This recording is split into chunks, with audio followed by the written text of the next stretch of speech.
Buenas tardes, bienvenidas y bienvenidos a Entre Comillas, la adaptación online del formato de encuentros interactivos de Culturia. En instantes comenzaremos con nuestra quinta sesión. A lo largo de ella podrán ir dejando preguntas y comentarios pinchando en el botón correspondiente que se ubica en el panel debajo de la imagen. En caso de alguna dificultad técnica, les pedimos que nos comuniquen por el chat. Les informamos que esta sesión será grabada para la divulgación educativa del contenido que generemos de manera colectiva. La dinámica entre comillas promueve el diálogo y contará con intervenciones de invitados, preguntas y respuestas, y también con algunos momentos data, en el que se analizará información actual y la tendencia de opinión de los participantes. Data tendrá también el reto del control del tiempo en nuestra sesión. Nuestra premisa es abrir un canal de participación, por eso les animamos a compartir sus inquietudes, puntos de vista y agradecemos su presencia e intervención en la actividad. En esta oportunidad, Ramón Colom estará como participante y cede su rol a Alex Ojeda, del equipo de Culturia. Ramón, como les comentamos, se encuentra con un problema de salud que no le permite estar en la dinámica como habitualmente lo hace. Así que, de momento, comenzamos. La vida nos cambió de repente. Para evitar que avanzara aún más la COVID-19, las aulas de todo el mundo comenzaron a vaciarse. A punto que, según cifras de la UNESCO, el 67,7% de la población estudiantil del mundo vio detenidas sus actividades. En pocas semanas, más de 1.186 millones de alumnos dejaron de recibir sus lecciones cotidianas de la forma habitual. En España, casi 8 millones de personas en formación vieron cómo debían migrar a lo digital para seguir formándose, generando un conjunto de nuevos retos para todos los actores involucrados en los procesos educativos. La masificación y mayor visibilidad de estos medios no ha estado exenta de dificultades. La Fundación COTEC, en su informe COVID-19 y Educación, Problemas, Respuestas y Escenarios, ya señalaba que el 5% de la población no tenía ordenadores en casa, cifra que se elevaba al 14% en el grupo de menos ingresos, mientras que el 27% solo tenía uno, algo que sucedía en el 44% de la población más vulnerable económicamente, obligando a distribuir el tiempo de uso de ese dispositivo entre las diferentes tareas de los integrantes de la familia.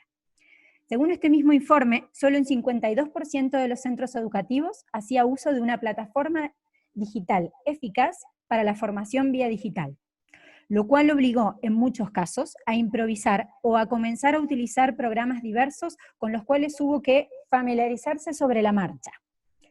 La cifra anterior variaba mucho entre comunidades autónomas, pues esta disposición de los recursos tecnológicos superaba el 70% en Castilla y León y en Baleares, pero caía por debajo del 40% en Asturias y Aragón. La denominada brecha digital también se hizo más visible. Por otro lado, en las últimas semanas, la nueva normalidad escolar ha empezado a dar sus primeras señales en algunos países de Europa como Dinamarca, Alemania o Francia. Su configuración y éxito podría darnos luces del porvenir en España. Clases por turnos que combinan horas presenciales y virtuales que en grupos de 10 a 15 niños en los que podemos encontrar en países como Francia o Alemania. En este último, para atender a los diversos grupos, los profesores deben repetir 2 o 3 veces la lección. La distancia física obliga a transformar gimnasios, patios, comedores y espacios abiertos en aulas de mayor dimensión para cumplir con la normativa sanitaria. Las medidas mínimas permiten configurar el espacio físico de aprendizaje y los protocolos para su uso. 1,5 metros o 2 metros como mínimo entre personas, 5 metros para actividades en las que se camine, 10 metros para aquellos en las que se corre en Francia o 2 metros de separación entre mesas para comer en Dinamarca son algunos ejemplos. Y mientras pensamos en estos datos y desafíos digitales, sanitarios, de infraestructura y modos de funcionamiento, la ausencia presencial en la escuela podría estar implicando una mayor vulnerabilidad en los niños. Para poner esto sobre el tapete, usaremos 2 cifras dadas a conocer hace poco por la Fundación ANAR. La primera, el porcentaje del total de llamadas dedicadas a reportar casos de violencia ha subido hasta superar el 47%. Más de 11 puntos por encima que antes de la cuarentena. Mientras la segunda cifra se refiere a aquellas llamadas en las que se hablan de impulsos suicidas, las cuales han alcanzado el 8,3%, cuadriplicando el 1,9% promedio de los últimos 6 meses pre-COVID. Los retos son múltiples de cara a la nueva normalidad en educación, como hemos empezado a ver. Pero no me voy a extender más, de forma que nuestros invitados pueden ayudarnos a entender un poco más lo que viene en los próximos meses. Antes de hacerlo, vamos a comenzar la dinámica con una pregunta inicial. Todos ustedes tendrán 1 minuto para responder de acuerdo a su opinión. Les leo la pregunta y las opciones, mientras pueden ir marcando más de una de las opciones que prefieran. ¿Cuál creéis que es el mayor reto de cara al próximo curso? 1. La gestión de la experiencia emocional vivida durante esos meses. 2. La reorganización del contenido de las clases por la necesidad de repensar el temario del curso anterior. 3. Las limitaciones del espacio físico de aprendizaje para adaptarlo a las normativas de precaución y distancia social. 4. El desarrollo de competencias prácticas y hábitos educativos en medios digitales. 5. El tratamiento de las vulnerabilidades sociales que se han vuelto patentes con el confinamiento. Y 6, no lo tengo tan claro, por eso estoy aquí. Les invitamos a participar y a responder de esta pregunta, con la que vamos a dar inicio a nuestras conversaciones sobre el tema. Bien, ya quedan pocos segundos y listo. Veamos el gráfico para ver los resultados y poder analizar un poco la tendencia de opinión. Vamos a ver si comenzamos. A ver aquí, tenemos un 48% que ha opinado que las limitaciones del espacio físico de aprendizaje para adaptarlo a las normativas de precaución y distancia social será uno de los retos más importantes de cara al próximo curso. Y tenemos importancia también en el tratamiento de las vulnerabilidades sociales que se han vuelto patentes con el confinamiento. Muy bien, retomaremos esta pregunta al cerrar la sesión para ver si tenemos alguna variación y a ver qué ha pasado con la información que hemos aportado y que hemos construido entre todos en este encuentro. Ahora sí, vamos a invitar a Alex Ojeda, que es el CEO de Culturia, experto en participación ciudadana y gestión de proyectos socioculturales, para que dé inicio al diálogo con nuestros invitados del día de hoy. Muchísimas gracias, Florencia, por esta presentación que nos ha hecho. Y lo primero, bueno, vaya a la borla que me ha tocado, que es sustituir justamente a Ramón Colom, una persona con una trayectoria amplísima. Y bueno, vamos a tratar de hacer lo posible. Ramón se ha disculpado, no podrá participar en esta actividad por unos temas de salud, que nos ha notificado, hizo todo lo posible para tratar de estar presente, pero finalmente estos temas a veces nos superan. No son temas de salud complicados y no tienen que ver con coronavirus, así que podemos estar tranquilos con ese tema. Primero, darle por supuesto muchísimas gracias a todos los presentes por estar aquí y por venir a reflexionar de manera colectiva sobre la educación en tiempos de distanciamiento físico. Esta coyuntura generará nuevas interacciones y formas de desarrollar la labor educativa. Es una pregunta que seguramente no tiene una respuesta clara y que tendrá, ante la cual tendremos seguramente muchísimas opiniones y muchísimas percepciones, algunas de las cuales a lo mejor pueden ser disímiles. Así que agradezco el esfuerzo de todos los que están participando y todos los que nos están acompañando el día de hoy para tratar de hallar pistas sobre este y otros desafíos en la denominada nueva normalidad. Ahora quiero presentarle y darle paso a los que van a ser nuestros invitados y que van a ayudarnos a guiar esta conversación sobre el tema de los retos en materia educativa. En primer lugar, tenemos a Bea Lucas Carbonero. Bea es licenciada en Periodismo por la Universidad de Navarra, máster en Periodismo por la Universidad Autónoma de Madrid. Actualmente estudia la carrera de Magisterio y colabora con la sección de Educación de El País, lo que combina con sus tareas de docente en la Universidad Carlos III. Además, es madre de 2 niños de 8 y 3 años. Buenas tardes, Bea. Comenzamos justamente esta sesión contigo, ¿no? Para docentes, estudiantes, para familias, la cotidianidad definitivamente cambió, incluso antes del 13 de marzo, porque las escuelas fueron las primeras en justamente en parar, ¿no? Tú seguramente lo habrás vivido, Bea, desde todas las perspectivas posibles, como madre, como periodista, como experta en la materia, ¿no? Y es que la escuela al final es una institución que estructura nuestras vidas, que establece una rutina, construye vínculos y nos prepara para, justamente para enfrentarnos a la realidad. El confinamiento, sin embargo, nos expuso ante un escenario inédito, que era la educación a distancia como única opción. ¿Cómo fue esta tarea de masificar la enseñanza arreglada más allá de las aulas? ¿Qué nos deja de aprendizaje esta pandemia? ¿Cómo fueron estos 2 meses para las escuelas?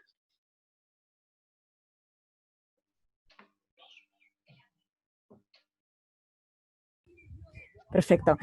En primer lugar, muchas gracias por invitarme a participar en este encuentro a Culturia. Bueno, un placer compartir este espacio con mis compañeros panelistas. Y bueno, en realidad sí, decías que me ha tocado vivirlo, pues la verdad es que sí, me ha tocado vivirlo como profesora, como estudiante, como madre, como periodista, cubriendo precisamente informaciones sobre esto y bueno, pues me ha permitido esto tener una visión bastante amplia de lo que ha ocurrido, ¿no? Claro, de repente, de la noche a la mañana, las casas se convirtieron en escuelas, las escuelas desaparecieron del mapa, los profes tuvieron que reinventarse por completo de un día para otro y trasladar el mundo que tenían en las escuelas al mundo digital y todo saltó por los aires, porque claro, todo esto se hizo sin tiempo y bueno, nos pilló un poco con el pie cambiado a todo el mundo, ¿no? Y entonces esto ha tenido algo que me llamó la atención de las preguntas que habéis planteado es que en ningún momento habéis planteado el tema de la conciliación y me parece que es la grandísima barrera con la que nos hemos enfrentado en un porcentaje muy alto las mujeres, aunque también los hombres, pero bueno, quiero ponerlo sobre la mesa porque soy mujer y estoy aquí representando a un colectivo que está muy infrarrepresentado en este foro, siendo además un colectivo muy mayoritario en el mundo de la educación. Y la conciliación al final era el grandísimo desafío, porque de repente las escuelas las casas se convirtieron en escuela, pero no nos dotaron de ningún recurso para asumir esto, ¿no? Y las familias tuvieron que seguir desempeñando sus labores profesionales. Desde luego no era educación a distancia, no era teletrabajo lo que teníamos que hacer en casa, ¿no? Al final se ha salido adelante a costa de, bueno, en mi caso, de dormir 4 o 5 horas de media, como muchas otras madres que han tenido que dedicarse a por las noches trabajar mientras sus hijos dormían para luego poder estar con ellos cuando tenían que desempeñar las tareas, ¿no? Y este me parece que era uno de los asuntos que todavía no se han resuelto y no se está planteando cómo resolver, porque nos plantean que la vuelta al cole pueda ser días alternos, nos plantean una serie de cuestiones que realmente no están afrontando el tema grave, que es cómo convertimos a las familias en educadores sin dotarles de recursos o posibilidades para poder hacer frente a esto. Y más allá de ello, lo que ha ocurrido es que ha evidenciado, hubo una avalancha de profesores que intentaron digitalizar sus contenidos y se olvidaron de que la escuela era algo más que un lugar al que vas a recibir contenidos. También por la urgencia, ¿no? Ellos de repente era, ¿cómo trasladamos esto a un formato digital, ¿no? Se pusieron a llenar... había una metáfora de Dickens, que comentábamos ayer preparando esto, que era que los niños son tacitas a las que vamos rellenando y que luego les exigimos que lo vuelquen en un examen, ¿no? Es que parece que los niños los convertimos en eso. O sea, en los últimos en los que se ha pensado en todo este proceso ha sido en la infancia, en los niños, cuáles eran sus necesidades reales y qué es lo que ellos estaban perdiendo.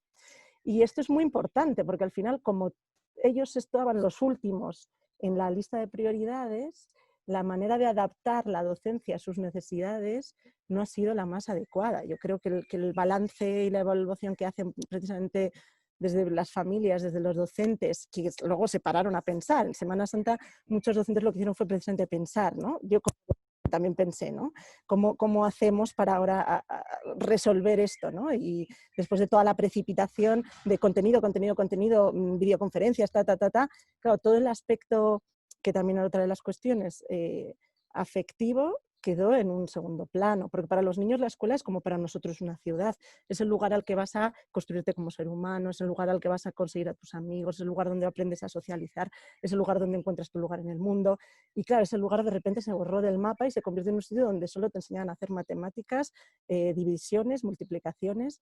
Hubo coles que luego esto lo han ido adaptando poco a poco, ¿no? que tomaron conciencia de que había niños que se estaban descolgando, que había consecuencias psicológicas importantes, ¿no? Que el confinamiento, que además hemos asumido el confinamiento más duro de toda Europa, podía tener consecuencias terroríficas en los niños, como estamos viendo que las empieza a ver, ¿no? Cuadros de ansiedad y además con todo el panorama de un verano entero sin poderse encontrar con sus iguales y su espacio de socialización, que es la escuela, ¿no?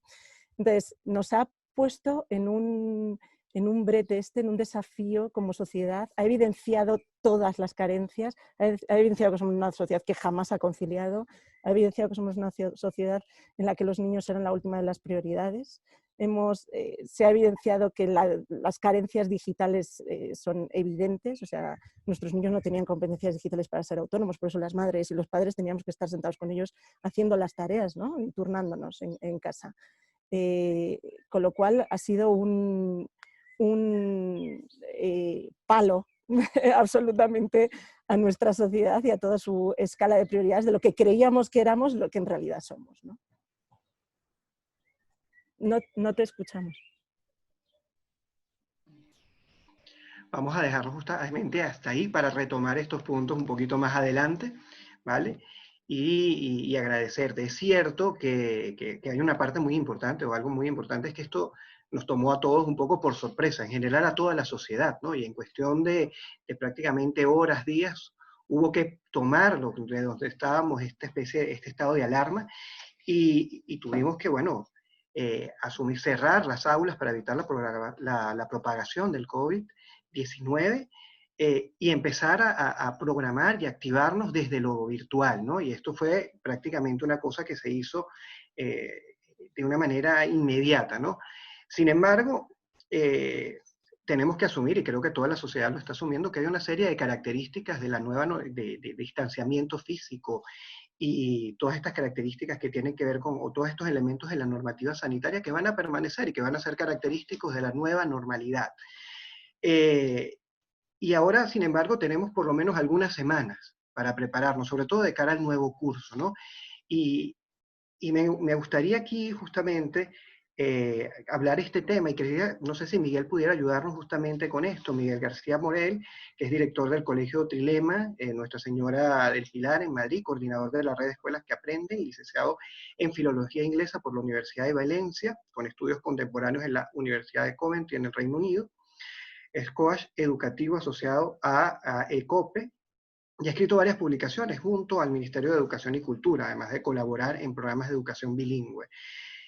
Miguel, esta nueva normalidad que básicamente parece que tiene unas características que se van a quedar con nosotros por un buen tiempo, van a configurar, seguramente van a impactar muchísimo en los centros educativos, y ya lo hemos visto, lo mostraron en el momento data en Francia, Alemania, cómo el distanciamiento llegó para quedarse, ¿no? Desde esta perspectiva te quería preguntar, ¿no? ¿Cómo volverán los alumnos y los docentes a las escuelas? ¿Y cómo se prepara en este caso la Fundación Trilema para abordar este reto de esa vuelta al curso? Que ahora hay unas semanas por lo menos, no hay solo horas para prepararse. ¿Qué tal? Muy buenas tardes, y sobre todo, como Beatriz, agradezco a Culturia la invitación, y en nombre de la presidenta de la Fundación, Carmen Pellicer, y la dirección de las escuelas Trilema, estoy en representación un poco para compartir las inquietudes y sobre todo también para poner en contexto y en conocimiento, como bien planteas, cómo volverán los alumnos y los docentes. Un poco apuntando a las palabras de Beatriz, consideramos que por nuestra parte hemos tenido una capacidad de adaptarnos, y yo creo que ahora es el momento de valorar esa incertidumbre como una gran oportunidad. Es lo primero que queríamos decir. Vemos alumnos con muchísimas ganas de volver a las aulas y sobre todo a ese concepto de escuela que va más allá del edificio. Es decir, los alumnos no solamente han perdido durante este tiempo la escolarización, sino para muchas de las familias, como apuntaban en los datos iniciales, han perdido ese plato de comida caliente, ese lugar donde los alumnos pueden socializar, encontrar a otros compañeros, actividades extraescolares y sobre todo tener la suplencia de lo que dentro de sus hogares y sus familias ahora mismo pues no pueden disfrutarlo. Nosotros, tanto los compañeros y los docentes, volvemos con la alegría de poder abrazarnos, como diríamos, pero sobre todo con la necesidad y con la idea de que tenemos que convivir con el COVID a lo largo durante todo este tiempo.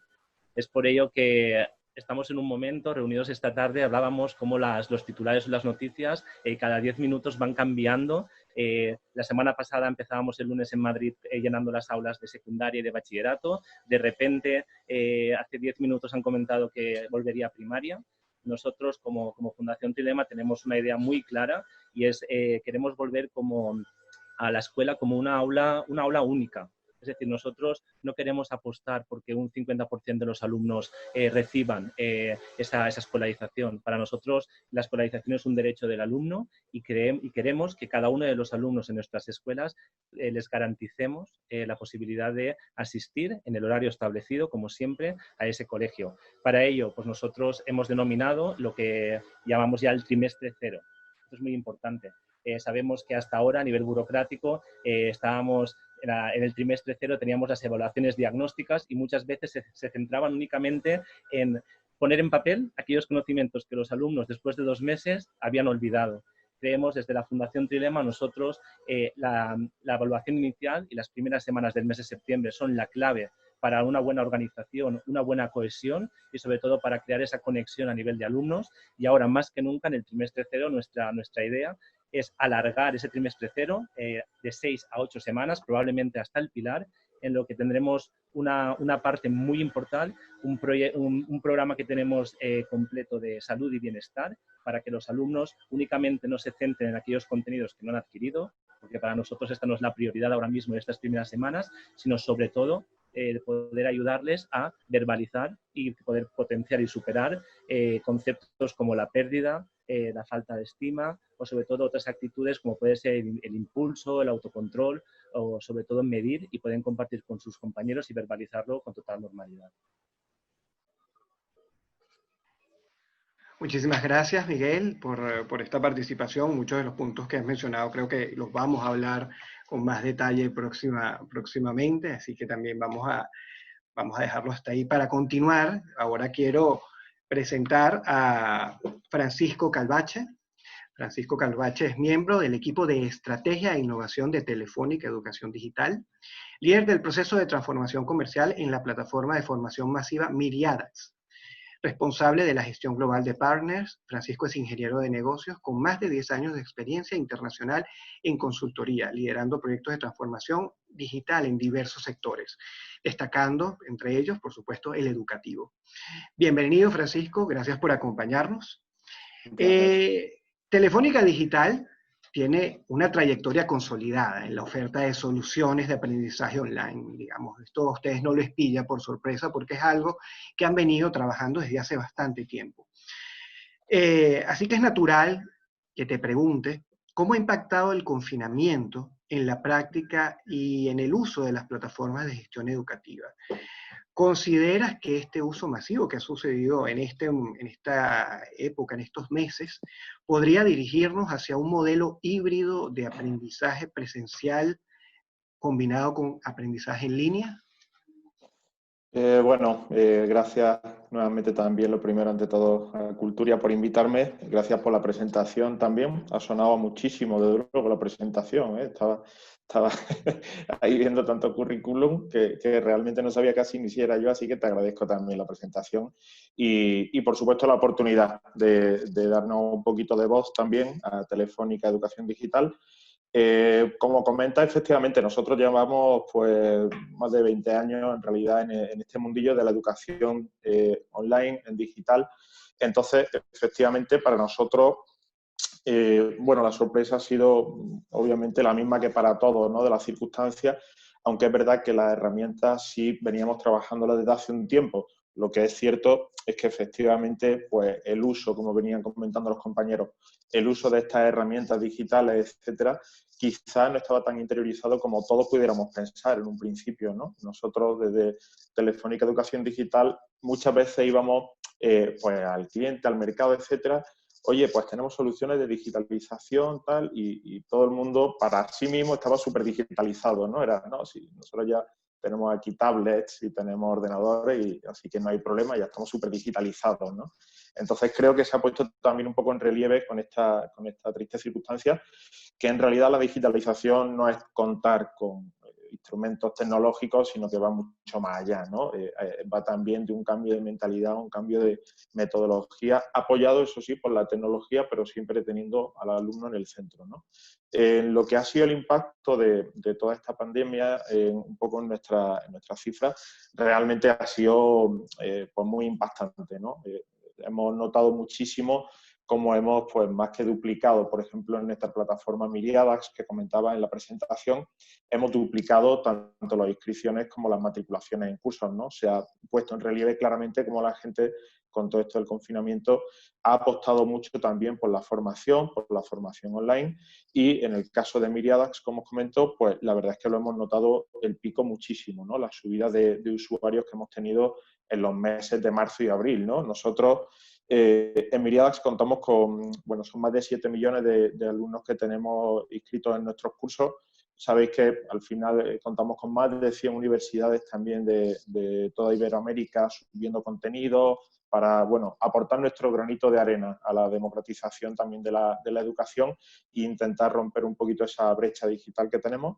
Pero sí es verdad que la tendencia que venía mostrando la plataforma en el último año, últimos meses, ha habido un break total, ha habido un quiebre, hay un pico enorme, y entonces sí que es verdad que, bueno, afortunadamente las condiciones de teletrabajo nos han podido permitir soportar todo ese esfuerzo extra que suponía alojar a tanto nuevo alumno, y la verdad es que lo hemos hecho con el mayor de los placeres. En cuanto a esto, ¿hacia dónde nos puede llevar? Esa formación híbrida que comentaban, ¿no? Que mezcle un poco lo presencial con lo online. Nosotros creemos que sí, al menos nosotros siempre hemos apostado también, obviamente, por lo que es el core de nuestro negocio, siempre hemos apostado un poco por esa doble naturaleza, ¿no? Que puede tener la formación. Y aquí seguramente haya también que matizar para el sector infantil, primaria, etcétera, donde, como comentaba también, por ejemplo, Beatriz, es tan fundamental, ¿no? Ese ecosistema para el niño que socialice, etcétera. Entonces sí que probablemente habrá que matizar cuáles son estas progresiones, ¿no? En los diferentes entornos. Nosotros sí pensamos, al menos, que a partir de cierto grado sería de muchísima utilidad y es muy probable que vayamos avanzando hacia esas evaluaciones o hacia esa formación online y presencial, esa formación blended que se suele llamar, ¿no? Además que no es solo, insisto también en el cambio de mentalidad y de metodología y de cultura, ¿no? No es solo que un día estés en clase y al día siguiente estás en casa con un portátil leyendo un PDF, ¿no? O sea, esto no es formación online o formación digital, ¿no?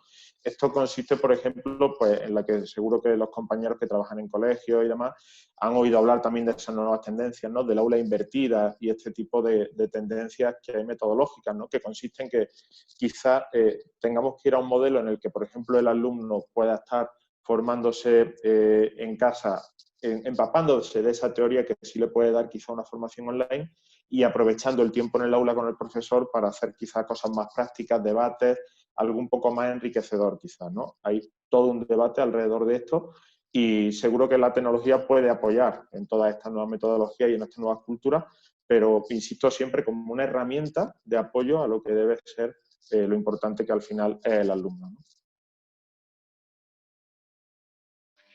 Muchas gracias, Francisco, por la intervención, y gracias por además volver a retomar. Creo que además hay un mensaje que está coincidiendo todos: la importancia del papel del alumno, ¿no? La importancia de evaluar el cómo nos estamos relacionando con él.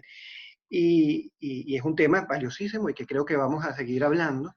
Y creo que vamos a hablarlo incluso con Alberto, ¿no? A ver un poco. Alberto, que es nuestro cuarto invitado, con el cual vamos a cerrar esta primera ronda de preguntas, de introducción, ¿no? Alberto Rollo es titulado superior en guitarra clásica y licenciado en Historia y Ciencias de la Música, y reconocido especialista en materia de enseñanza. Es autor de 3 ensayos sobre la realidad educativa y social, contra la nueva educación por una enseñanza basada en el conocimiento, publicada en 2016, La sociedad gaseosa, publicada en 2017, y Cuaderno de un profesor, su más reciente obra, en 2019. Ejerce como profesor de secundaria desde el año 2000. Alberto, estamos hablando del rol del alumno, estamos hablando del centro que debe ocupar el alumno, y hemos hablado también del tema de las emociones, ¿no? Y sin lugar a dudas, en general toda esta crisis que hemos vivido con el coronavirus ha generado muchos cambios en nuestros aspectos de vida, en nuestra propia cotidianidad. Y sin lugar a dudas no será una excepción el vínculo que debe existir entre el profesor y el alumno, ¿vale? En esta nueva normalidad llena de incertidumbre, llena de miedos, llena de crisis, en donde ya hemos mencionado lo importante que es lo que se está viviendo y la gestión de la emotividad, esto significa que se está reconfigurando de alguna manera el rol del docente, y que la labor de la enseñanza en sí misma también está cambiando, o se están acelerando cosas a raíz de esta crisis del coronavirus. ¿Qué opinas tú al respecto de esto? Vale, buenas tardes. Bueno, hola a todos. Sí, me gustaría antes de... Voy a ser muy breve, pero sí que me gustaría hacer un par, no sé si es posible, hacer un par de comentarios de cosas que se han dicho, que, bueno... Claro, por supuesto, vale, Alberto, sin ningún problema. Vale. Sean esas consideraciones. Sí, porque yo creo que desde el punto de vista del profesor también es importante, bueno, en primer lugar, decir que es importante decir que nosotros, los docentes, también tenemos que conciliar. En mi caso, no he ejercido solo de profesor de secundaria de mis alumnos, sino que he tenido que apoyar a mis hijos que tienen 9 y 6 años. Por lo tanto, la necesidad de conciliación es algo generalizado, es un problema que está ahí, pero no es responsabilidad tampoco de los profesores, ¿no? Y luego creo que es un poco injusta la crítica.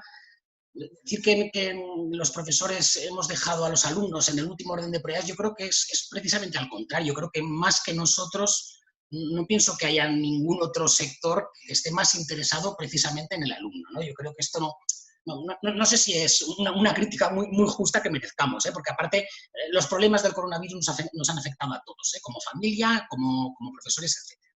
Pero bueno, Alberto, yo no sí. he dicho que fuerais los profesores, He hablado que en esta crisis, Sí. desde el ministerio, todas las entidades, o sea, no es un asunto sobre profesores. Cuando hablaba de conciliación, yo también soy profesora, o sea, quiero decir, hablaba de todos los ámbitos, no solo hablaba de los... Claro, pero muchas veces se habla como si nosotros no tuviéramos familias que hay que atender también. Bueno, sobre la pregunta que se me hacía, a ver, yo pienso que, bueno, por un lado los profesores siempre nos estamos adaptando. Es decir, que el hecho de tener que adaptarnos a una circunstancia nueva, a nosotros no es algo extraño. Si un profesor realmente siempre está en continua evolución, nunca tienes los mismos alumnos, nunca llevas los mismos cursos, por lo tanto es algo que para nosotros no es novedoso, ¿no? Sí que pienso que sería un error en una situación tan delicada como esta, nos cuestionaremos pues, convicciones tan obvias. A mí, creo que no para todos, pero sí para mí, como que la labor fundamental del profesor es enseñar, y que la enseñanza en la secundaria, hablo, claro, porque hay que diferenciar también las etapas, no es lo mismo infantil o primaria que la etapa de la secundaria. Pero en secundaria yo creo que es esencial transmitir una serie de conocimientos que proporcionen a los alumnos unas herramientas que les van a ser muy importantes para la vida. Eso por un lado. ¿Qué hacer de cara al futuro? Bueno, yo me he apuntado 3 o 4 cosas que me parecen importantes. La primera, desde luego, hay que intentar, estoy muy de acuerdo con lo que ha salido en la encuesta, por cierto, del principio no me suele ocurrir, pero es verdad, creo que es fundamental intentar compaginar, por un lado, la seguridad, la salud es al final primordial, y por otro lado, hay que también ver de qué manera podemos recuperar contenidos que se han perdido, porque no podemos perder de vista que lo que queremos es proporcionar una buena formación a nuestros alumnos. Por otro lado, creo que deberíamos aprender la lección de que la enseñanza presencial es insustituible y, de hecho, es la única manera que tenemos de interaccionar de verdad con nuestros alumnos. El trato cara a cara con un alumno es la base de cualquier enseñanza eficaz. Por otra parte, en tercer lugar, yo creo que deberíamos empezar a asumir, o por lo menos a no tener tan claro el concepto de los nativos digitales. Y también me parece que habría que asumir que en la educación no se trata de estar continuamente inventando nada. De hecho, las clases por Meet o por Zoom no dejan de ser un modelo de instrucción directa. Muchas más dificultades, por cierto, que una explicación normal y habitual en clase, ¿no? Entonces, en este sentido, me parece que lo que estamos intentando es que la educación en línea se asemeje lo más posible a la educación ordinaria.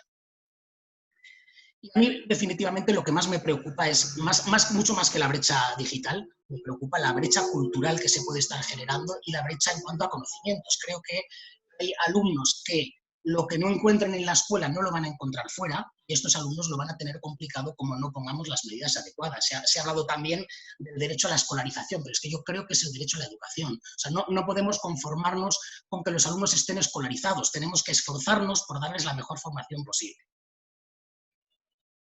Bueno, dejo aquí para no... Muy bien, gracias Alberto por estos apuntes, gracias por habernos dado, y gracias a los 4 panelistas justamente que nos han apoyado en esta primera ronda de intervenciones. Y le voy a ceder la palabra justamente al equipo de Culturia, ¿vale? Para continuar con la actividad y nos hagan un resumen un poco de las ideas que hemos visto hasta ahora, antes de iniciar la parte más importante de esta actividad, que es justamente la de preguntas y respuestas. Doy el paso al equipo de Culturia, ¿vale? Muchísimas gracias. Así es, Alex. En efecto, vamos a iniciar la segunda parte de nuestra dinámica, que es la de preguntas y respuestas. Antes de comenzar esta sección, vamos a mostrar algunas de las ideas más relevantes hasta el momento. La mayor barrera ha sido la conciliación, pues las familias han tenido que desempeñar sus labores mientras las casas se transformaban en escuelas. Esta situación ha evidenciado carencias, tales como que los niños resultan ser la última prioridad. La Fundación Trilema no apuesta por la mitad de la escolarización. El trimestre 0 se verá alargado en el tiempo y potenciará a los alumnos en circunstancias vividas como la pérdida o la falta de estima. La formación híbrida pretende unir lo presencial con lo online, aunque debe haber matices en el ecosistema infantil y en la metodología. El alumnado se debe situar siempre en el centro de este proceso. Los profesores se encuentran en continua evolución, pero la enseñanza presencial es insustituible. El derecho de la educación está por encima del de la escolarización. Muy bien, esto ha sido algunas de las ideas, de las primeras ideas que podemos destacar respecto a lo que hemos dialogado hasta el momento. Ahora sí, lo que vamos a hacer es abrir el buzón virtual, para lo cual te cedo la palabra a Alex y iniciamos las preguntas. Sí, muchísimas gracias al equipo de Culturia por habernos dado este resumen de lo que ha sido las intervenciones que hemos tenido hasta ahora. Y comentaba también justo lo del buzón virtual. Desde el comienzo de la semana, las personas que se han inscrito para participar en esta actividad nos han hecho llegar sus preguntas. Así que voy a leer alguna de ellas, de la selección que hemos hecho, ¿no? La primera la formula María Gracia Herrera desde Madrid. Ahora sí ha sido posible apoyar a los chavales con sus clases en el ordenador, pero los padres volveremos, si lo tenemos, al trabajo. Y no podremos seguir con esta labor. ¿Alguien se ha planteado esto al momento de planificar el curso? Hay que conciliar la vida familiar con la escolar. Y además, María Gracia lo hace con énfasis porque coloca signos de exclamación en la frase que escribió. Yo creo que esto es un tema que quizás puede profundizar Beatriz, que además ya lo mencionaste, así que te cedo la palabra, Beatriz. Bueno, pues efectivamente, y lo que decía Alberto es cierto. Vamos, yo en los reportajes que he tenido que hacer esta semana mismo publicamos una historia en la que habíamos hecho como una encuesta entre los agentes educativos. O sea, siempre hablan los sindicatos, siempre hablan portavoces, pero pocas veces se pregunta a los profes y a los alumnos y a los padres que no están involucrados con ninguna asociación por cómo se evalúan esta situación, ¿no? Y es evidente que hay que buscar una solución. Y además es que como la papeleta se ha acabado resolviendo a costa de los profesores trabajando 10 horas, los padres durmiendo poco, pues al final el problema está resuelto, ¿no? Y claro, si tú comparas lo que se ha hecho en otros países de Europa, ahí es cuando dices, ¿qué lugar es este? ¿No? O sea, ¿en qué país vivimos? ¿No? Que los ciudadanos acabamos resolviendo las cosas a la tremenda. Y porque pienso, por ejemplo, aquí en ningún momento se ha planteado ninguna solución para los hijos de los sanitarios. En todos los países europeos las escuelas estaban abiertas para hijos de sanitarios, ¿no? Hijos de sanitarios que a lo mejor estaban además expuestos en su casa a un riesgo de contagio y que tenían que quedarse con los abuelos, con lo cual el riesgo era aún mayor, ¿no? La conciliación es que tiene que partir desde el Estado y desde las comunidades autónomas. Tienen que articular estas medidas de conciliación, porque es que es absolutamente insostenible el sistema.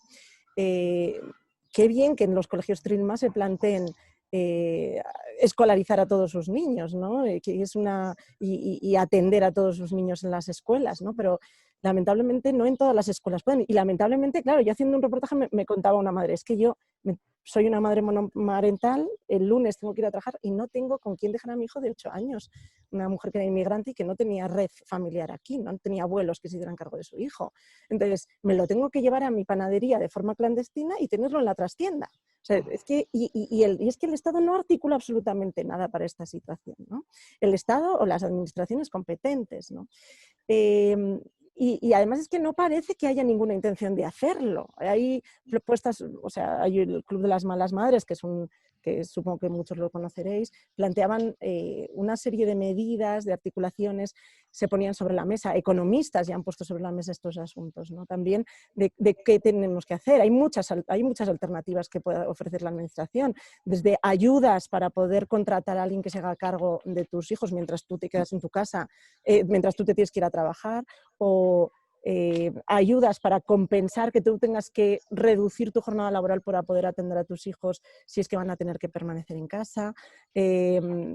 Hay muchas alternativas, opciones en las que se abre la escuela a otros ámbitos, a otros tipos de educadores que pueden empezar a participar también en los procesos educativos, ¿no? Que era una de las cuestiones, por ejemplo, lo que han hecho en Dinamarca es, ¿vale? Vamos a acoger a todos los niños en la escuela, vamos a contar con antiguos alumnos a los que contratamos para que se hagan cargo también de la atención de los problemas que hay de seguridad, ¿no? Este asunto. O sea, soluciones hay muchas. Luego hay la Asociación de Educadores en la Naturaleza han presentado todo un protocolo de educación en la que las escuelas salen de los muros de la escuela, ¿no? O sea, evidentemente las escuelas en muchos casos son pequeñas, no caben todos los niños manteniendo todas estas distancias que planteamos y que luego pues se ha tenido que plantear que es que hay muchos agentes educadores en la ciudad.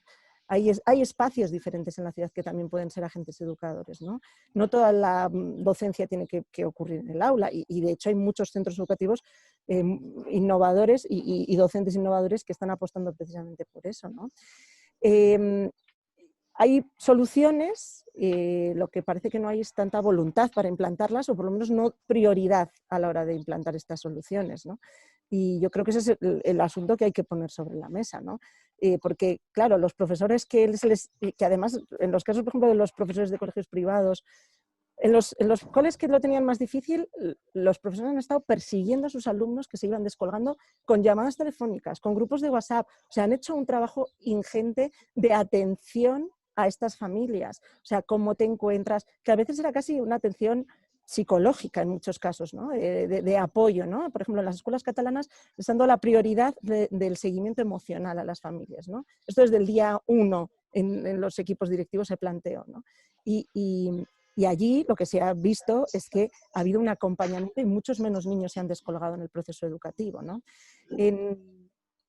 En los casos en los que los profesores tenían que dedicarle 10, 12 horas, ¿qué pasa con sus hijos también, ¿no? Las escuelas privadas lo que me contaban es que se habían encontrado una presión bestial de las familias porque les hicieran videoconferencia para que tuvieran a los niños entretenidos, cuando en realidad, porque ellos tenían que trabajar. Y claro, una videoconferencia a lo mejor lleva para media hora de videoconferencia, necesitas hacer 3 horas de preparación, ¿no? O sea, yo como profe que tengo que utilizar videoconferencias todo el rato, pues soy muy consciente de que hay un trabajo detrás. Hombre, puedes meterles el rollo, pero si pretendes no ser un bustoparlante, el trabajo que hay detrás tiene que ser mucho mayor, con lo cual a veces ha habido en ese sentido también ciertos niveles de exigencia e incomprensión cuando lo que había en juego era importante. En conclusión. Sí, bien, Beatriz, muchas gracias por la respuesta, más que eso has dado un montón, creo que has dado muchas ideas, efectivamente. Se ha visto, y veo que Miguel y Alberto quieren complementar, así que yo como comentario antes de darle la palabra a Alberto y después justamente a Miguel, decir que efectivamente he visto varios casos, no sé si es Francia, Dinamarca, en donde, por ejemplo, se están planteando que las escuelas den clases en los espacios abiertos, en donde de alguna manera se recupera además el contacto como con la naturaleza, pero como una solución, y lo están articulando de una manera que está funcionando de forma muy efectiva, ¿no? Y además estimula a los chicos, ¿no?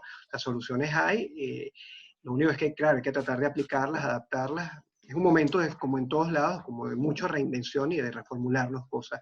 Aquí en España Alberto, ¿qué también querías? ha planteado este asunto, Alex. Sí. Que lo están planteando varias escuelas. Bien. Alberto.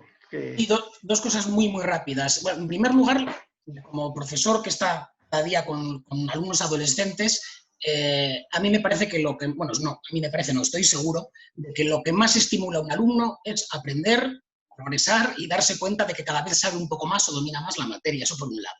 Y por otro lado, es verdad que hay soluciones, pero la más sencilla de todas es la que no se va a tomar. Es invertir dinero en la educación pública, contratar profesores y reducir la ratio. Es bastante sencillo, no hace falta buscar soluciones extravagantes. Esta es muy fácil, pero seguramente no va a ser la que se tome. Miguel, ¿querías comentar algo? Un poco retomando, como dice Alberto, yo creo que no podemos esperarnos a ver la administración que va a dictaminar ante esto. Yo creo que tenemos ahora un mes de junio y un mes de julio por delante, sobre todo tenemos la posibilidad de repensar el concepto de escuela.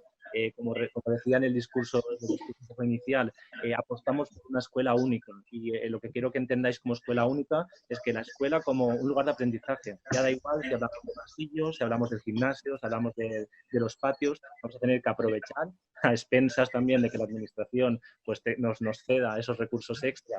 Que bueno, sabemos que esto es una escuela que no repensamos, sino que idealizamos y que no se da en nuestro caso.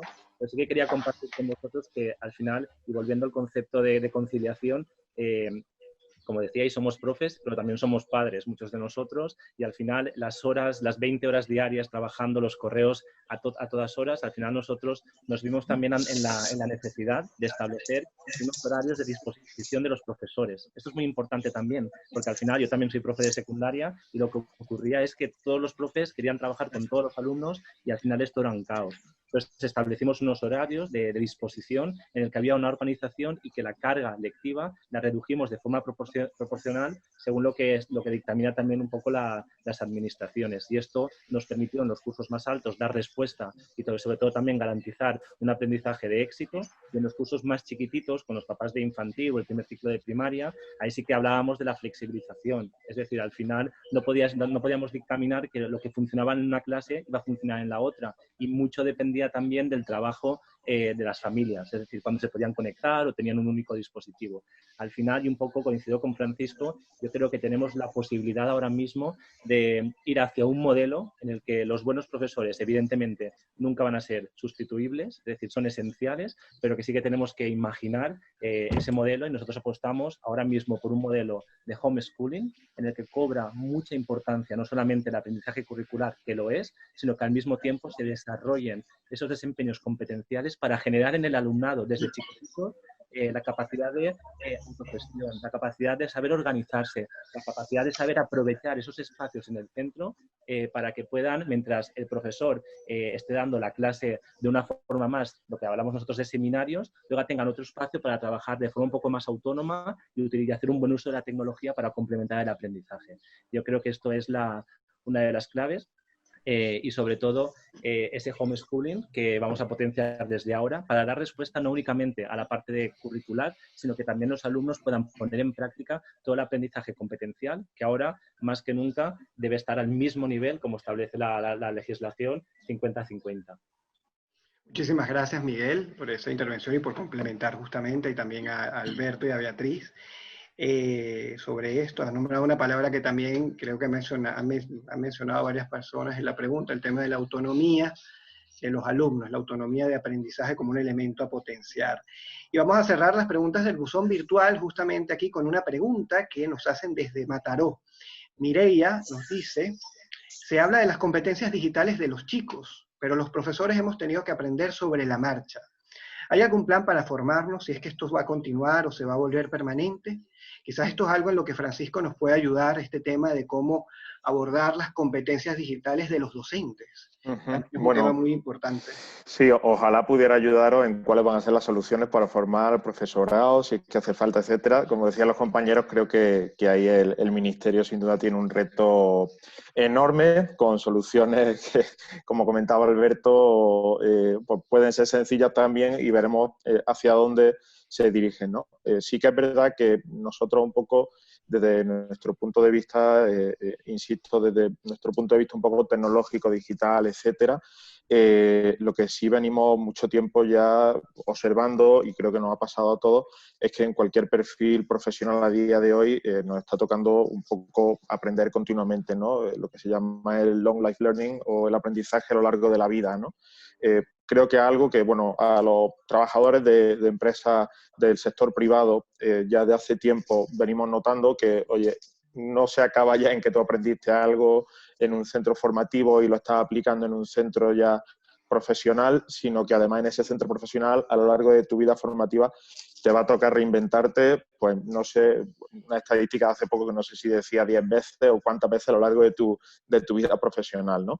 En ese sentido, un poco entiendo que los profesores, los maestros también no se escapan de toda esta nueva tendencia que nos toca a todos también con todo lo digital, etcétera, y como parte de ello, pues al final también entiendo que le toca formarse continuamente en lo que puede ir surgiendo, ¿no? En las nuevas metodologías, insisto, siempre también un poco apoyadas por herramientas, que pueden ser unas herramientas más útiles o menos, pero me parecía interesante también lo que comentaba antes, creo que Beatriz, que al final, o Alberto, que no se trata de dar una clase como la daba ayer, o la da en Zoom, o la da en otra herramienta, o sea, al final esto va un poco más allá, ¿no? Entonces, nos toca a todos, en nuestro sector, en nuestro campo, nos toca estar con la mentalidad abierta, con la asunción de que nos va a tocar reinventarnos continuamente y un poco teniendo ya asumido eso, seguro que será un poquito más fácil poder afrontar los nuevos retos. Con cualquier ayuda que venga de fuera, ministerio, etcétera, por supuesto, va a ser muchísimo más fácil si nos dan las herramientas y los medios para ello, pero creemos también que es importante ese cambio de mentalidad y ocurre en el profesorado, ocurre en las familias, como comentaban también los compañeros, los padres, etcétera. Con todo esto también, con todo este confinamiento que hemos vivido, etcétera, se ha puesto también en relieve que al final, pues, no sé, leía el otro día la cifra de que el 50% de los padres realmente no tenían unas competencias digitales óptimas para poder también dar un soporte a los hijos, que también asumimos que, oye, pues el niño se va a casa y el padre pues va a saber conectarlo, tal.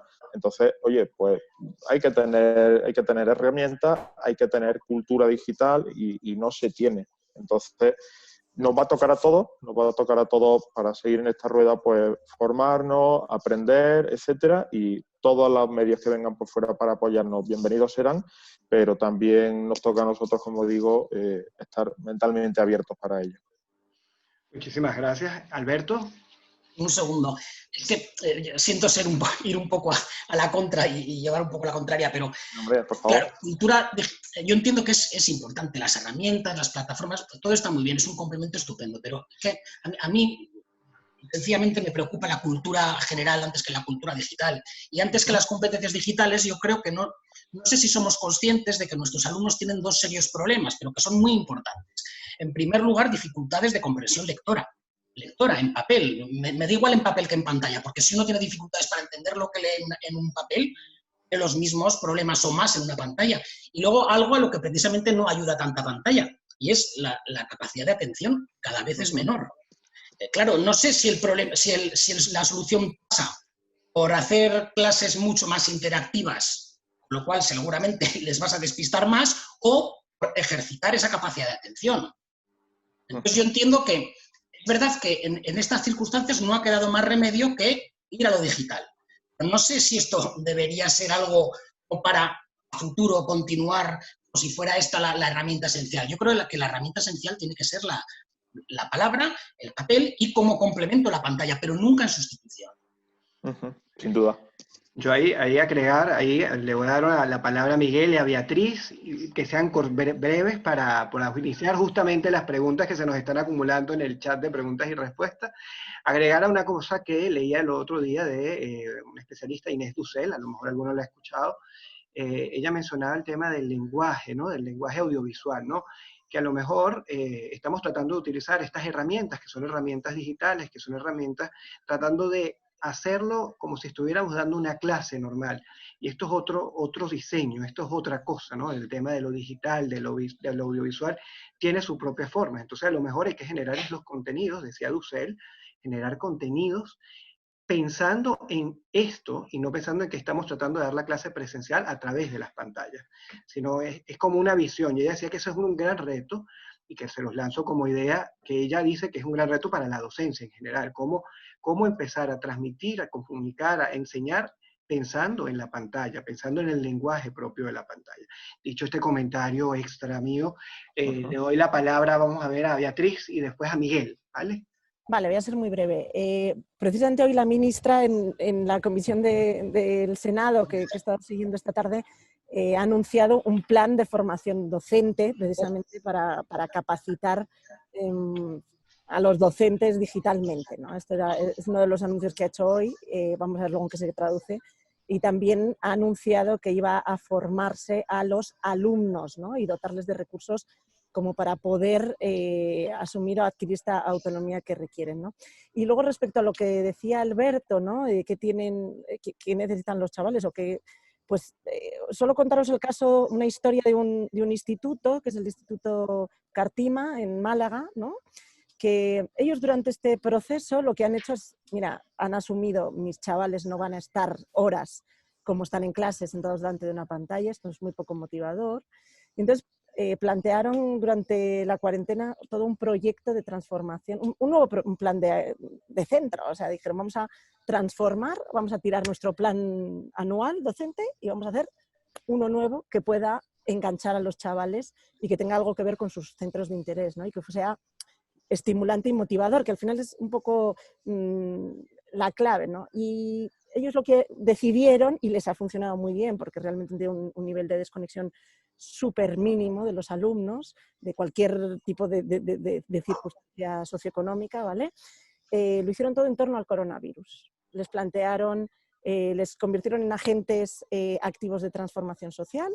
A los chavales más pequeños, que les preocupaba que los pequeños a lo mejor les pudiera afectar esto psicológicamente, les plantearon, lo llamaron proyecto confinamiento, adaptaron absolutamente toda la docencia en torno a esto, a cada curso y cada materia pensaron cómo podían llegar a ellos, ¿no?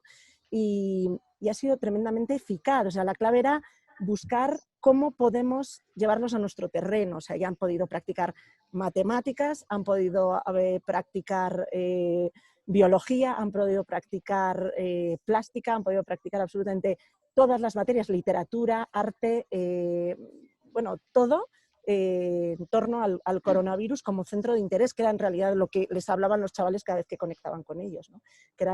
Y no usando solo videoconferencias. Era un proceso súper interactivo, con retos, con planteamientos en los que además ellos estaban en el centro del proceso de aprendizaje. Era muy constructivista el proceso. Muchas gracias, es muy interesante la propuesta, interactividad como elemento fundamental. Miguel, para continuar justamente con esta pregunta y dar paso después a las preguntas del chat. Yo creo que sobre todo también en este tiempo, como docentes y como familias y como alumnos, lo que hemos todos hecho ha sido un máster a nivel tecnológico, yo el primero. Yo creo que esto es importante y es un conocimiento que nos llevamos también y que debemos también sacar el mayor provecho a la vuelta, pero sobre todo, y un poco como profesor de lengua también y de secundaria, yo estoy también a favor del papel. El papel yo creo que es esencial y sobre todo el fomentar la lectura, pero creo que también ahora mismo detrás de una buena herramienta, y coincido con Francisco, hay un buen docente. Entonces es muy importante que el docente planifique y haga un buen uso de esas herramientas, pensando siempre en cómo potenciar el aprendizaje de los alumnos. Y yo creo que ahora mismo pensando en la nueva realidad, o como nosotros hemos denominado la mejor normalidad que vamos a vivir a partir del mes de septiembre, yo creo que el aprendizaje un poco centrado en el blended learning, como estábamos hablando, en el que hayan momentos, yo creo que a diferencia de un poco lo que nosotros en nuestros colegios potenciábamos, que era los alumnos iban a las aulas temáticas, ahora mismo por el tema de la movilidad y sobre todo para tener que mantener las restricciones, será el concepto del profesor nómada que irá pasando por los grupitos de 10 o 15 alumnos, una vez se aclare un poco también la administración, para impartir esos conocimientos, pero los alumnos tendremos que utilizar las herramientas, sobre todo para seguir potenciando lo que hay detrás del aprendizaje colaborativo, utilizando las buenas herramientas que nos facilita ahora la tecnología y sobre todo también para adaptar y personalizar el aprendizaje para los alumnos, porque evidentemente esta situación ha afectado a los alumnos de distinta forma según un poco el contexto y deberemos también a la hora de secuenciar y de programar esas actividades, nosotros hablamos siempre de 3 niveles y creo que la tecnología y el buen profesor es quien va a estar detrás de esto para hacer esto posible. Gracias, Miguel, por la participación. Bien, y gracias a todos por esta segunda ronda de intervenciones que hemos tenido alrededor de las preguntas del buzón. Ahora vamos justamente a iniciar las preguntas del chat que nos han hecho a través del panel de preguntas y respuestas y también del propio chat de la herramienta que estamos utilizando el día de hoy. Y le voy a pedir ayuda justamente al equipo de Cultura, a Florencia, para que vayamos leyendo una a una estas preguntas y vamos a hacer muy breves en las respuestas porque se están acumulando y hay 25 comentarios, lo cual demuestra el interés que hay en el tema y el debate que hay en el área de educación en el marco de la nueva normalidad. Florencia. Sí, Alex. Aquí, Úrsula León nos consulta. Ha sido público y notorio que como país no estábamos preparados para la masificación de la educación en medios digitales. La brecha tecnológica era un secreto a voces que se hizo patente en estos días. ¿Cómo avanzar con formas de educar a distancia si no atendemos primero este problema? Muy bien, la brecha tecnológica, esto se ha hecho visible, además de otras vulnerabilidades, es algo que hemos hablado, no sé si alguno quiera comentar al respecto. Quizás Beatriz. Bueno, al respecto de la brecha digital, sí es una de las tareas pendientes. Sobre todo, veíamos también el dato de que se ha perdido un espacio, un lugar de educación, pero también se ha perdido hablaba, no sé si era Alberto, que hay muchos niños que han perdido un plato de comida caliente, el único plato que tenían al día. Bueno, no sé si era Alberto o Francisco. Creo que era Miguel.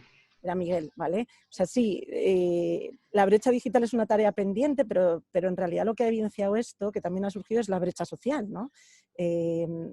Uno de los datos que utilizáis, por ejemplo, al principio de la Fundación ANARC me parecía brutal, ¿no? Cómo han incrementado las llamadas de niños que están sufriendo violencia física, ¿no?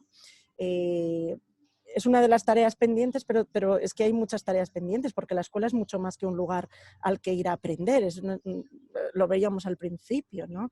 O sea, que la escuela es el lugar también en el que los niños pueden compensar sus desigualdades sociales. La escuela, el mito del ascensor social, ¿no? que se supone que debe ser la educación, que da igual exactamente de dónde provengas, pues todo esto ha saltado por los aires en esta circunstancia por completo. O sea, los niños que no tenían acompañamiento, que sus padres no conocían el idioma, por ejemplo, no les podían ayudar en los procesos de aprendizaje de la teleeducación, ¿no? Pues estos niños se han quedado más descolgados que los niños que sus padres eran licenciados universitarios, evidentemente. Así es. Muchísimas gracias, Beatriz. Continuamos. A mí me gustaría perdón, hacer un pequeño matiz ahí también. Comentaba antes en mi comentario anterior y creo que también me gustaría resaltarlo. Al final muchas veces hablamos de esta brecha tecnológica y sin duda, por desgracia, existen esas diferencias y hay, por supuesto, familias que no disponen de dispositivos, centros, etcétera. Pero creo que también, como comentaba antes, mal haríamos si nos quedáramos en... Pues el problema es que hay que darle 200 dispositivos más o 200 ordenadores más o tablets, ¿no? Al centro y demás, ¿no? Creo que eso es muy importante que vaya acompañado también, como digo, de esa cultura de esa cultura digital, aunque Alberto ahora me critique por ello, pero sí creo que es importante que además de que consideremos que, por supuesto, es importante la herramienta y los dispositivos, etcétera, todo eso también tiene que ir acompañado, como digo, de cerrar esa brecha cultural digital, que es saber qué uso hay que darle y qué buen uso hay que darle a esas herramientas y a todas esas plataformas que tengamos en los centros, ¿no? Simplemente quería puntualizar esto.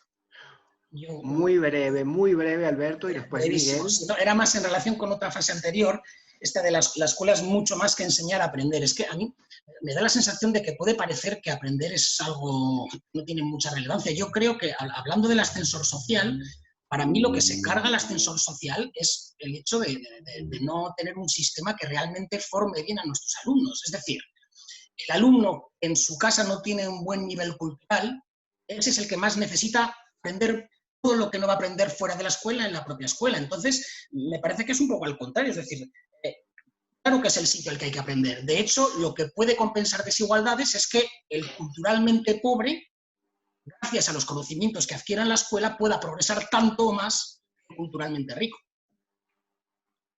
Así es. Y Miguel, para complementar este comentario.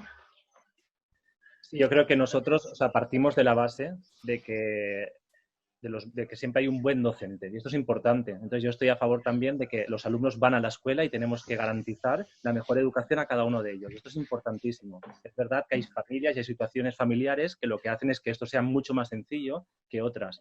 Pero yo creo que como docentes, al principio un poco, y yo voy a generalizar, el error que cometimos fue que queríamos que los alumnos pasaran las mismas horas que pasaban dentro del aula, que las pasaran detrás de una pantalla. Yo creo que esto fue también pensando que nos íbamos un lunes y que después de Semana Santa íbamos a volver. Yo creo que ahí tuvimos que hacer un discernimiento muy importante a nivel de docentes, que fue ir al currículum y seleccionar los aprendizajes esenciales para poder, y como yo creo que también me gusta el mundo del deporte, y utilizar el tercer trimestre como ese tiempo que nunca tenemos los docentes, y esto es verdad, para poder consolidar los aprendizajes que desde el criterio del equipo docente eran esenciales para garantizar y, sobre todo, como decía una compañera en el chat, no regalar lo que era un aprobado general, sino asegurarnos que los alumnos los habían adquirido. Y luego lo último, y no quiero ser también, al final que nos hemos encontrado en las escuelas, es decir, que aquellos alumnos, pues me centro ahora en los alumnos con TDAH, alumnos con una hiperactividad. Estos alumnos son los que, desde mi punto de vista ahora mismo y la experiencia en el centro, han tenido mayor dificultad para salir adelante en esta situación. Entonces, por eso yo quiero reforzar la idea de que no es únicamente la parte de aprender la revolución industrial, que lo es, sino también este alumno, en la situación que hemos vivido y estando encerrado en casa y tener que hacer unas actividades delante de una pantalla, darle las claves para que esto, si vuelve a pasar, no vuelva a ocurrir y, sobre todo, que salga adelante. Yo creo que esto es importante y no lo debemos de olvidar.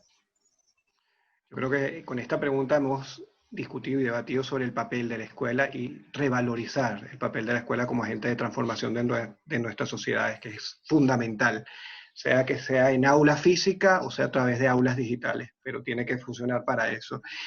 Vuelvo a dar la palabra a Florencia para que nos ayude con el tema de las preguntas, que se siguen acumulando. 30, vamos a acelerar el paso.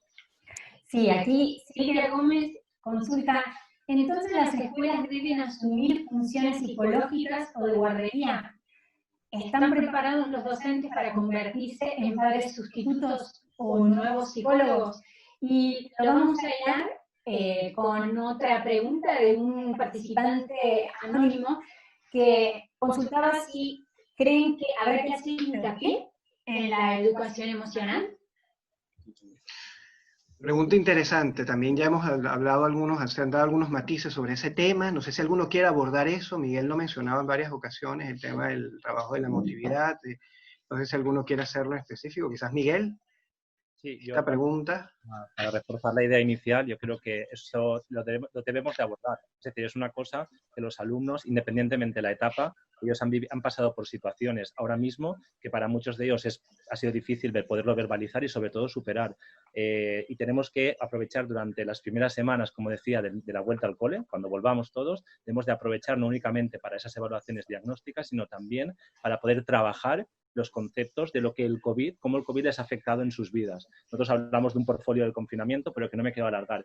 Y sobre todo nuestra apuesta como fundación, como decía, es un programa integral que no solamente se centre en la salud, sino también en el bienestar de los alumnos, para enseñarles a, como decía, convivir, porque esto nos puede ocurrir y tenemos que estar preparados para, si cerramos el cole de hoy para mañana, los alumnos estén capacitados con las herramientas para poder salir adelante de esta situación de una forma óptima.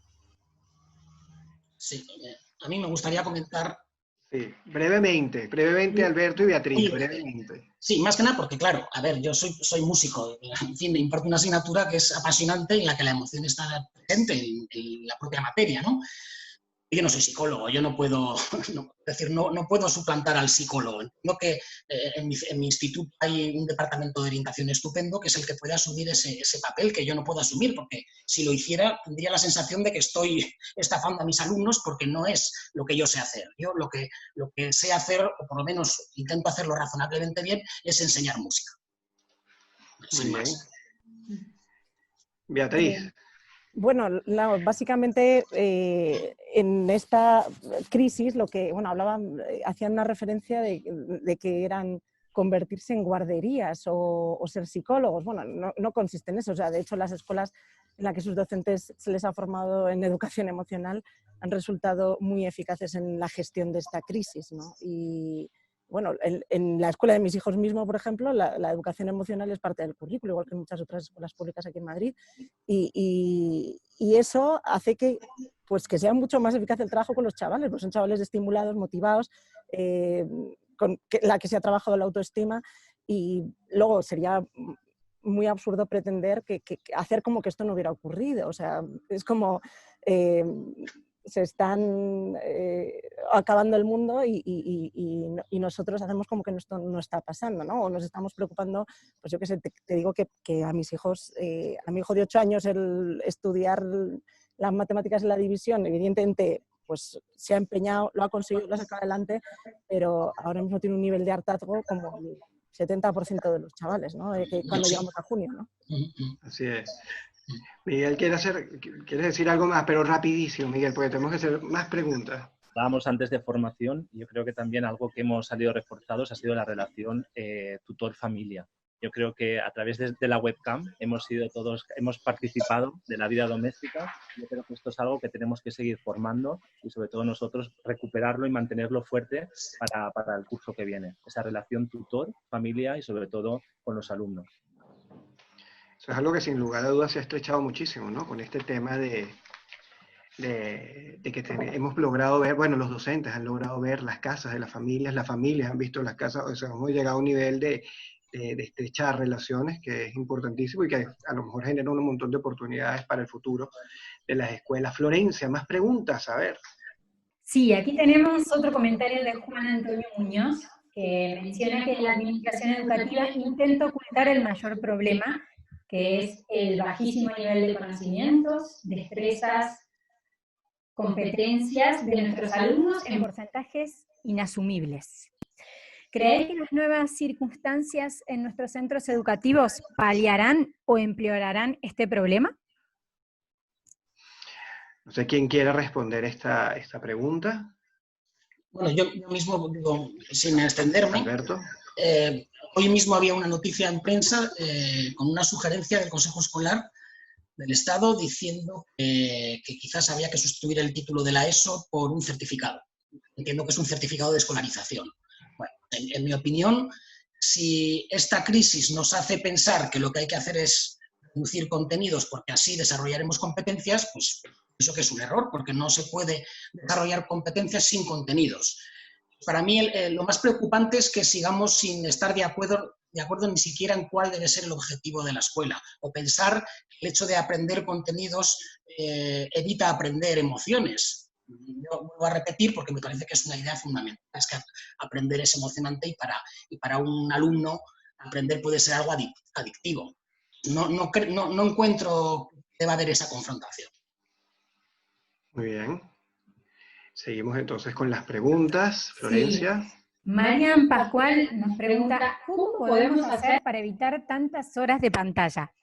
Y también hilamos con una pregunta más, esta también por Marian, donde hace referencia a la atención en las clases digitales. Muy bien, 2 comentarios. ¿Quién se anima con estas respuestas? A ver, Bueno, yo puedo intentar aportar algo desde mi humilde opinión y sin opinar de lo que conozco tampoco de más infantil y demás, como decía. Sí que es verdad que, bueno, como comentaba Miguel también, creo que lo primero es que era un error intentar extrapolar que las horas presenciales eran horas virtuales delante de las pantallas, ¿no? Ahí ya partíamos probablemente de un error de base quizás, ¿no? Entonces sí que es verdad que es complicado, no se puede mantener a una persona muchísimo tiempo delante de una pantalla y sí hay que establecer pues ciertos límites que tendremos que ir evaluando un poco entre todos, supongo, y los expertos también, de ver cuánto tiempo es recomendable, cuánto para un intermedio, etcétera, ¿no? Y por otra parte también realmente el cómo conseguir que el hecho de que estés aprendiendo en una pantalla no implique una pérdida de atención, etcétera, creo que también lo comentaban antes, ¿no? Lo comentaba también Alberto, etcétera, que esto creo que puede estar muy relacionado a lo que hay en una formación presencial, que seguro que hay docentes que son capaces de captar más la atención que otros de sus alumnos, pues por cómo imparten clase, por las herramientas que usan, etcétera. Y en el mundo virtual, pues probablemente tengamos cosas muy parecidas, ¿no? Habrá metodologías, etcétera, que hagan engancharse un poquito más al alumno a esa formación, porque lo que es verdad es que hay cosas que no van a cambiar. O sea, si hay alumnos que se aburrían en la clase porque un profesor contaba algo y otros estaban mucho más atentos y demás porque le aportaba mucho lo que decía, porque tenía esas ganas también de formarse, ¿no? Creo que en el mundo virtual también vamos a tener que aprender, insisto una vez más en mi discurso anterior, aprender todas estas nuevas herramientas, estas nuevas metodologías que van a tener que de algún modo también captar la atención del alumno. Muy bien, muchísimas gracias, Francisco. ¿Alguno quiere? Miguel, ¿quieres comentar algo, Miguel? Y puntualizaría como 3 elementos. Yo creo que lo primero es hacer una buena concreción curricular. Yo creo que esto es esencial. Es decir, y concreción curricular no quiere decir dejarnos nada fuera, sino que a nivel de etapa, decidir los contenidos que vamos a trabajar, en qué momento y siempre garantizando que al terminar la etapa los alumnos los han adquirido. Eso es importante. Yo creo, lo segundo, estamos empeñados, y esto llevamos ya más de 10 años, un poco en diferenciar, por un lado, las competencias de los contenidos. Esto es un error, es decir, deben de trabajarse al mismo tono. Es decir, esto es muy importante. Y yo creo que lo tercero también es un poco de el menos es más. Es decir, hay currículums que son como muy cíclicos y que se repiten durante mucho tiempo los mismos contenidos. Nosotros consideramos que es mucho mayor, que el aprendizaje tiene un impacto mayor cuando destinamos quizás mayor tiempo y ponemos la metodología en función del aprendizaje del alumno. No trabajamos cooperativo porque está de moda, o sea, trabajamos cooperativo porque es una metodología que al mismo tiempo que aprendemos esos contenidos curriculares, estamos desarrollando en el alumno estos desempeños competenciales. Y esto es. Entonces es muy importante el cuidar esos tiempos, hacer la selección curricular y sobre todo poner la metodología en función del aprendizaje del alumno siempre en el centro. Muy bien. Vamos a hacer una pregunta más, Alberto, y seguimos con los comentarios, porque ya nos quedan solo 8 minutos, así que el tiempo nos come. Vamos a hacer 2 preguntas más. Florencia, si nos ayudas con eso, por favor. Sí, aquí Jorge Cano querría preguntar. ¿Algunos de ustedes hubiera preferido estudiar con estas nuevas metodologías innovadoras que se plantean o se quedan con la educación que recibieron en su día? Pregunta polémica. Muy bien. Empiezo yo, ya sé, hago trampa y termino lo que iba a decir antes. Empieza Alberto. Muy bien, vamos a hacerlo así, Alberto. No es mucha trampa porque está relacionado. ¿No? A ver, hay estudios ya que indican claramente que el uso de pantallas no beneficia el aprendizaje, incluso que puede ser perjudicial. Entonces, en este sentido no hay duda. Otra cosa es que pueda ser un buen apoyo, y yo estoy de acuerdo en que puede ser un buen apoyo. El abuso de pantallas, desde luego, que es malo, es evidente. Por otro lado, ¿qué pregunta hacía? Me he despistado ahora. Era justamente si hubieras preferido estudiar este sistema. Yo habría preferido estudiar lo de antes y lo de ahora. Yo creo que no hay que renunciar a los avances tecnológicos porque, de hecho, en mi clase es muy importante. Yo necesito las tecnologías para poder trabajar la música en clase. No, las dos cosas. Lo que sí que me gustaría es no perder de vista que lo que antes funcionaba no tiene por qué dejar de funcionar ahora. Yo creo que el profesor lo que tiene que ser básicamente es un profesional que sepa adaptar a las circunstancias y que tenga absoluta libertad metodológica y flexibilidad metodológica. Muy bien.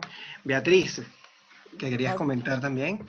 Que desde luego que la educación que yo recibí fue una educación absolutamente convencional, de monjas, en un colegio solo de chicas, o sea, y desde luego el proceso pues era un poco la filosofía, la letra con sangre entra hasta el final, ¿no? Bueno, claro, bueno, pero es lo que a mí me tocó. Pero no era todo así, no era todo así. Desde luego que no. Ni es ahora. A mí me han preguntado si preferiría las metodologías actuales y desde luego que educación más estimulante, por supuesto que preferiría. O sea, vamos a ver también qué consideran metodologías, ¿no? Claro. Miguel, Francisco, no sé si quieren agregar algo. Francisco, sí. Nada, yo muy breve. Yo creo también por diferenciar las etapas, ¿no? Creo que la etapa inicial, infantil, primaria, etcétera, creo que realmente las metodologías, por mucho que también vayan avanzando y cambiando, creo que son fundamentales al final lo que comentaban los compañeros de los valores de socialización, bueno, pues todo lo demás que también aprendemos, ¿no? Cuando tenemos esa formación inicial. Y yo, por ejemplo, sí me hubiera gustado también en la etapa inicial, si bien no sé, la recuerdo con tanta añoranza y belleza que no sé si cambiaría algo, pero sí que en etapas un poco más superiores, pues probablemente me hubiera gustado otro tipo de formación, ¿no? En la etapa universitaria y demás, pues las horas que nos daban a nosotros de cálculo en ingeniería quizás se podían de otra manera, con otra metodología, haberla inculcado mucho más, ¿no? de lo que en su momento lo viví, ¿no? Entonces, bueno, simplemente creo eso, ¿no? Que diferenciando por etapas, probablemente las técnicas, las metodologías, las herramientas, pues podrían aportarnos muchísimo más, ¿no? Luego que hay metodologías eficaces y no eficaces, más que casi nuevas. De hecho, muchas Claro. de las que se dice que son nuevas son muy antiguas. Exacto, efectivamente. Así es, muy bien. Y la última pregunta, Florencia, que el tiempo nos come. Sí, aquí tenemos, es un comentario de Jaime Sánchez que de alguna manera reúne varios de los conceptos que hemos tratado ya y dice: ante la conciliación y la organización del proceso de enseñanza existe una herramienta marginada. Es la acción tutorial, no solo hacerla, sino cómo hacerla. Pues es la herramienta que rompe con la visión de trinchera, por un lado de familia y por otro del profesorado. Esto es fundamental para desarrollar una cultura colaborativa en cada curso y en el centro. Quisiéramos saber qué opinan los invitados al respecto y si tienen algo para matizar respecto a lo que nos comunica Jaime. Pregunta compleja sobre el rol del tutor y la acción de tutoría. Si alguno quiere responder, si alguno se anima. Alberto. Quizás sobre todo hacer un poco de mediar un poco, ¿no? Y relacionar familias y docentes. Al final es esencial la confianza que tenemos que tener los profesores en las familias y las familias en los profesores. Yo creo que esto es muy importante. O sea, no solo se trata de confiar en el conocimiento, sino de confiar en la capacidad del profesor para tratar de enseñar lo mejor posible a los alumnos y confiar nosotros también en que las familias van a hacer todo lo posible por que sus hijos también tengan unos hábitos de estudio, sepan valorar el lujo en realidad que es tener una educación pública, etc. Muy bien. Miguel. Un poco lo que decía Alberto, yo creo que es un poco la figura esencial para garantizar ese éxito a nivel académico. La realidad es que no siempre es así, porque sabemos que hay muchas familias, muchos perfiles de familia en las escuelas que no podemos garantizar ese acompañamiento desde casa. Entonces, la figura del tutor se convierte en algo más y desde nuestro punto de vista, yo consideramos que la formación y el acompañamiento dentro de la acción tutorial y un buen plan de acción tutorial, y no solamente como ese documento que hacemos muchas veces, también lo digo siempre generalizando, en el último momento, yo creo que debemos cuidarlo al detalle y sobre todo que acompañe, y ahora más que nunca, que vaya de la mano tanto de las familias, pero sobre todo a lo largo, no solo en un momento inicial, sino durante todo el curso académico y escolar. Nosotros, por ejemplo, las salidas de fin de curso, siempre que las pasábamos la noche fuera, las hemos pasado al principio de curso, en octubre. ¿Por qué? Porque esa magia que crea esa acción tutorial, esa noche que pasamos con los alumnos y que se potencia ese clima, ¿qué ocurría? Que nos íbamos en junio y luego ya en julio nos íbamos de vacaciones y se perdía. Entonces, estas decisiones que tomamos van a hacer que el éxito y la cohesión a nivel grupal tenga mayor éxito a lo largo del curso. Muy bien, muchísimas gracias. Si alguno quiera comentar algo más respecto a esta pregunta o algún otro comentario que hayan visto en el chat o en las preguntas y respuestas, por si no damos paso justamente al cierre, porque el tiempo justamente se ha hecho corto, como es habitual en estos encuentros, en donde tenemos que abordar la nueva normalidad y donde hay tantas preguntas en un escenario con tanta incertidumbre. Así que bueno, dicho esto, vamos justamente a hacer la parte final y doy las palabras justo al equipo de Culturia nuevamente, a Florencia, que nos acompaña para iniciar el cierre de esta actividad. Sí, para esto nuevamente vamos a lanzar la pregunta de cuál creéis que es el mayor reto de cara al próximo curso. De nuevo vamos a elegir alguna de las opciones o más de una que sean de nuestra preferencia y vamos a analizar a ver si es que hubo algún cambio en la opinión. A ver, esperamos un minutito más, a ver si estamos para mostrar los resultados. Bueno, mantenemos la misma tendencia. La mayor preocupación es acerca de las limitaciones del espacio físico de aprendizaje para adaptarlo a las normativas de precaución y distancia social.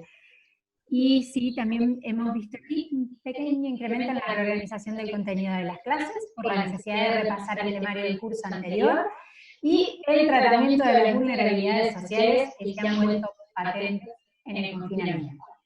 Muy bien. Ahora sí, vamos a dar cierre a la sesión. Para ello, vamos a destacar algunas de las ideas que han sido más relevantes. Y ahora sí, te cedo la palabra a Alex.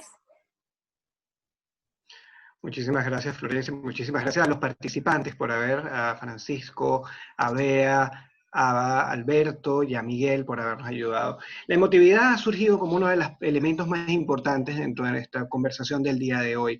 Hay una experiencia heredada por el coronavirus, en esta crisis del coronavirus, que debemos aprender a gestionar y las escuelas serán un espacio para esa gestión. El aprendizaje sigue siendo el elemento fundamental en cada uno de estos espacios, el aprendizaje como elemento que permite también la transformación de las personas y que les da oportunidades. La autonomía, uno de los factores que más se ha debatido en estos momentos es la capacidad de autonomía de aprendizaje que tienen justamente los alumnos y cómo fomentarlo, sobre todo en este momento de distanciamiento social, en donde hará falta que lo hagan porque a lo mejor no tenemos suficientes docentes para atender a la gran cantidad de alumnos que hay. Igualmente el tema de la cultura digital ha salido mucho en esta conversación, la cultura digital entendida como aquello que es el comprender para qué sirven los recursos digitales y no simplemente quedarnos en el límite de lo que son los dispositivos o simple uso del Internet, sino cómo aprovecharlo realmente e interiorizarlo en nuestras dinámicas de vida. La formación híbrida, que es algo que posiblemente se vaya es una tendencia que se vaya a afianzar en el tiempo, y es esta combinación de la clase, digamos, de algún tipo presencial con las clases que son dadas a través de espacios virtuales. Como retomo una frase que dice Alberto, si han funcionado cosas de lo presencial y han funcionado cosas de elementos o prácticas, metodologías de lo digital, combinarlas ambas seguramente puede dar un resultado fantástico. La brecha, un elemento importante, no solamente la brecha digital, sino todas las vulnerabilidades que se han vuelto patentes con esta crisis del coronavirus. Sin lugar a duda teníamos presupuestos acerca de que todos manejábamos las herramientas digitales con soltura y que todos teníamos dispositivos, o que de alguna manera nuestro estatus o nuestra situación social estaba más o menos estable, y sin embargo hemos visto ahí un montón de elementos que han salido y que nos vuelven vulnerables como sociedad y en especial a determinados sectores. La presencialidad cobra valor en estos momentos, quizás ya hay algún hartazgo con el tema de las pantallas, por lo tanto seguramente va a haber emoción al momento de volver a las clases, y hay cosas de la transmisión de emociones en esos espacios que son sin lugar a dudas invalorables. El distanciamiento, ya lo vimos que sigue siendo el tema de mayor preocupación para los participantes y seguirá marcando la pauta de cómo vamos a utilizar nuestros espacios físicos y cómo iremos llevando la organización de lo que son las propias actividades en las escuelas. El papel del Estado, fundamental. para tratar de generar soluciones para de alguna manera atender estos elementos de vulnerabilidad, estas brechas, estas desigualdades que existen en nuestra sociedad, y también para facilitar los procesos de soluciones de todos los retos que vienen por delante para el sector educativo. Y la conciliación, sin lugar a dudas, algo que ha surgido con mucha fuerza en esta conversación es este elemento de conciliar la vida familiar, de conciliar la vida escolar, de tratar de generar un equilibrio y que a partir de este equilibrio justamente se potencien las dinámicas, tanto en la escuela como fuera de ella. Aprovechar en este proceso que se ha dado este estrechamiento de las relaciones entre docentes y padres también como una gran oportunidad para generar mejores procesos. Estas son algunas de las ideas que hemos estado viendo y que nos han ayudado nuestros compañeros invitados especiales en este encuentro sobre nueva normalidad y educación, y les agradecemos nuevamente a todos los que han estado acompañándonos con sus comentarios, con sus preguntas, con sus respuestas, y en especial de nuevo a Alberto, Miguel, a Bea y a Francisco por tratar de darnos ideas claves para de alguna manera entender lo que va a ser esta nueva normalidad que estamos viviendo un poco todos ahora, pero que sin lugar a duda tiene muchos desafíos y muchas dudas que esperamos resolver poco a poco y sobre todo aprender a hacerlo en los próximos meses. Muchísimas gracias a todos, muchísimas gracias por habernos acompañado en esta nueva actividad, y bueno, los dejo con el equipo de Culturia justamente para cerrar esta sesión. Muchísimas gracias. Gracias. Un saludo a todos. Saludos. Esta ha sido la quinta sesión de, entre comillas, la adaptación online del formato de encuentros interactivos de Culturia. Les agradecemos su participación. Recuerden que podemos estar en contacto a través de nuestras redes sociales, @culturia_es, en Instagram, Facebook y Twitter. Que tengan buenas tardes. Nuevamente, muchas gracias por participar.